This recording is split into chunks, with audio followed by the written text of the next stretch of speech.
Hello, everybody, and welcome. Welcome.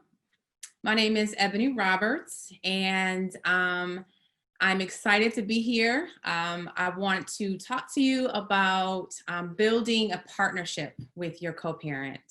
And I know that if you're here, then you know how important it is to collaborate, to work as a team for the benefit of your children.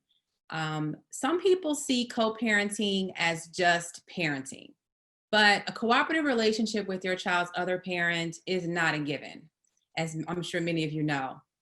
You have to work at it. You have to invest in it as much as you invested in the romantic relationship. It's not easy, but it is doable. As any relationship, sometimes you're going to be doing more of the work. It's frustrating, it's tiring, and sometimes it may not seem fair, but it's so worth it. Cooperative co parenting relationships positively impact children's social emotional development. And we know that happy, well adjusted children do better in school and in life. One thing you have to remember is that no matter how great you are as a parent, your children need both parents. We do not parent in a silo. We are members, coaches even, of the same team, and that's our child's team.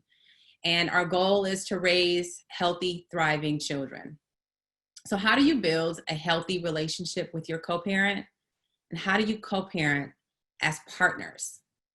So, first, just drawing from my experience with my son's father, we were together for 9 years, and we ended our relationship when our son was 3 years old, and we had a great friendship to start out with. And so when we broke up, we were able to adjust pretty quickly to the our role as co-parents and continue to be friends. And so I want to use some of my experience to hopefully help some of you to build a partnership with your co-parent. So first, focus on the positive.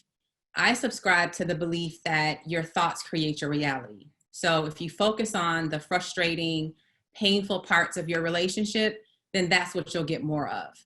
On the other hand, if you focus on the wins, even the small wins, and we have to count those small wins because sometimes they're few and far between, you'll have more wins to celebrate. It's kind of the glass is half full philosophy, and it has worked for me. So here's one of the things that I've done and I recommend that you do. And that is to write a list of the things that you like about your co-parent as a person and as a parent. So if you're struggling to find things you like and sometimes we're not in a good space, start to think about the things that your child likes about your co-parent. Because at the end of the day, no matter the relationship we have with our co-parent, your child more than likely adores him or her and loves things about him or her that you may not even see. But taking a step back and just trying to look at your other parent through the eyes of your child can really go a long way. So think of some of the times that you worked well together. For example, maybe they picked up your child from school on a day that you had a last minute meeting pop up and you had to call on them. Or maybe your child was having a tough day and you tag team to make sure that their day ended well. Or maybe something just as simple as they didn't respond the way they always do when you have a disagreement. That's a win. It's a small win, but it's a win, and we have to count those as well. So my suggestion is that when you finish your list, to read it over.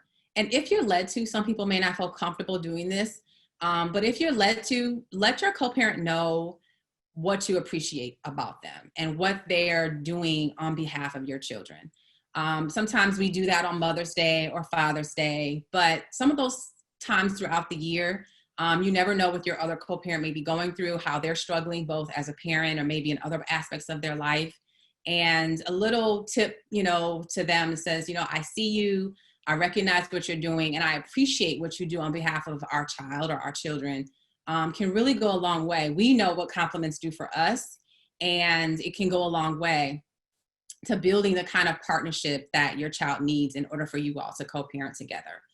So I would suggest that you keep that list And when you're feeling frustrated, and we all have those moments when we're frustrated, no matter how great your co-parenting relationship is, you have instances when you're frustrated with each other. Look back at that list to remind you of the good things, to remind you that the glass is really half full and that too shall pass. You know, we've had many moments in the 6 years that my ex and I have been co-parenting that, you know, I've gotten frustrated, and we know that those moments do eventually pass and we get back to a good space.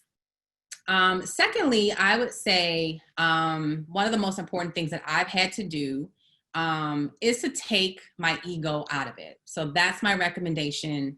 My second recommendation is to take your ego out of it. And it's so hard. You know, you don't always see eye to eye. Of course, you're going to value your position over the other person's position because we think we're right always. But sometimes we have to take our ego out of it and our need to either be in control or be right so that we can find a happy medium. Sometimes we react in the moment full of emotion, and that's the ego. It's easily bruised and it's very defensive. So when you find yourself being defensive, when you find yourself immediately being offended and reacting out of emotion, out of pure emotion, whether it's anger or whatever the emotion may be, that's probably the ego responding. So take a step back. I read somewhere that there's a difference between responding and reacting. Oftentimes when you are reacting, again, it's reacting out of these very, very intense emotions of anger or frustration or hurt. So when you respond, you're leading with empathy. You're understanding the other person's position and why they may see things the way that they do. And when you're reacting, you're leading with emotion. And typically you're creating a story based on what you perceive, and it's usually not true. We create these stories in our head about what they meant, about we interpret what they said, and oftentimes it's based in past hurt, some relationship wound that we're still healing from. And so we have to ask ourselves, we have to step away and ask ourselves, you know, is my reaction rooted in an old relationship wound? And if it is, try to address that wound so that you're not constantly reacting when the person, you know, says something to you or does something that triggers that. So with my son's father, it's not easy to do, but because of my philosophy and the way that I view the world, I chose to operate out of love and not out of fear.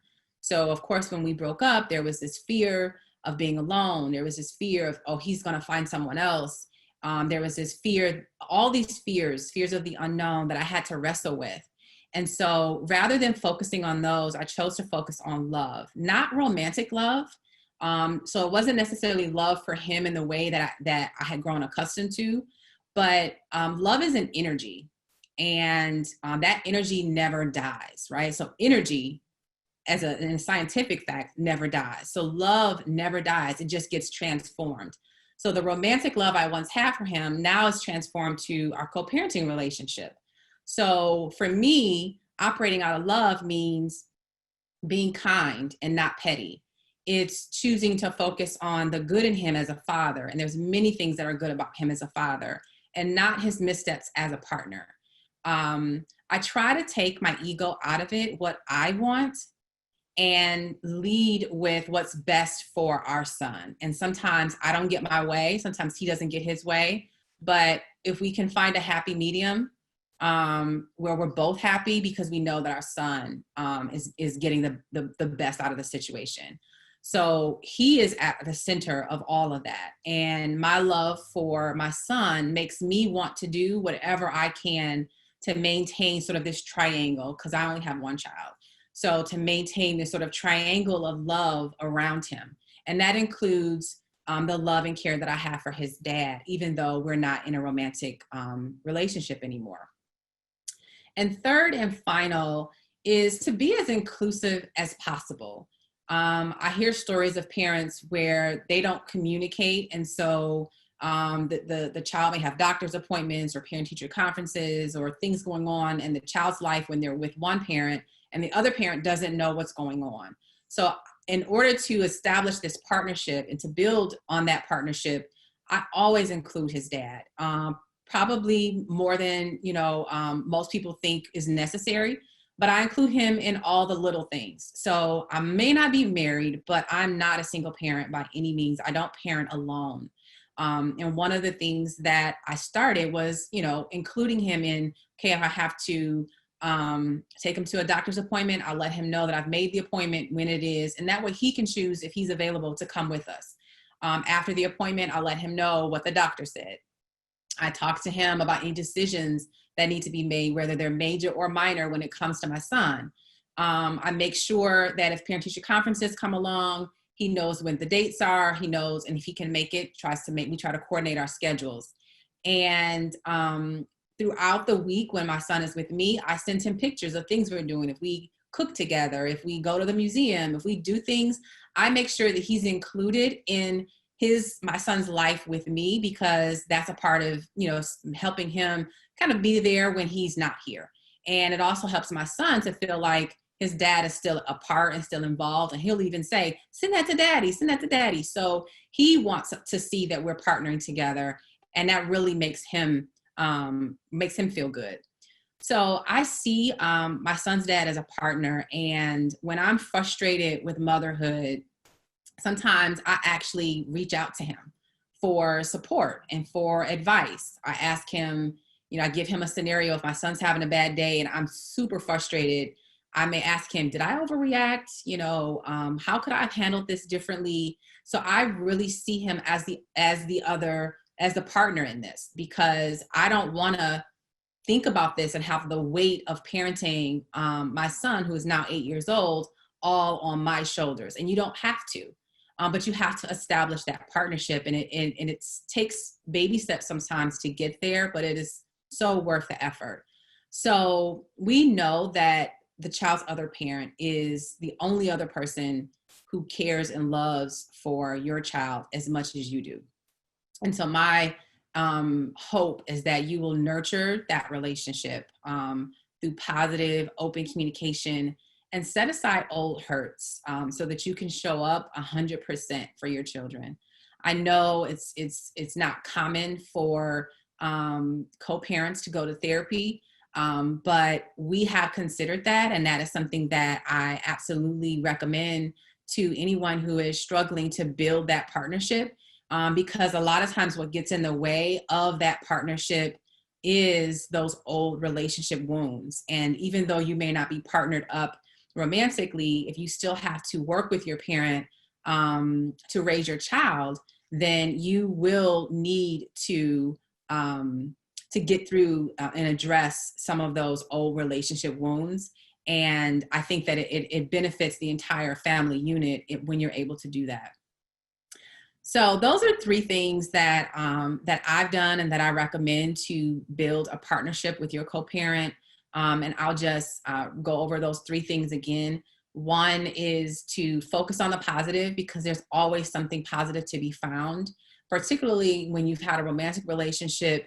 There were things in the beginning that you loved about that person. Those things are probably still there. And so you need to try to focus on those things. And if you struggle, again, try to find what your child loves about your child to help you focus and hone in on the positive things. And take your ego out of it. The ego is a bad mama jamma, and it will have you all in all sorts of drama.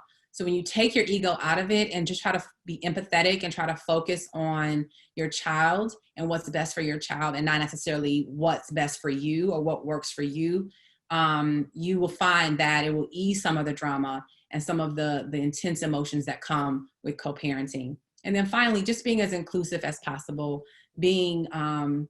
trying to be a friend and partner to your other co-parents so that you can build the best relationship foundation for your child's development. So that's all I have for today. If you have questions or would like to stay connected, you can reach me on Instagram at Our Love is Our Superpower, and on my website at coparentingasallies.com. Thank you.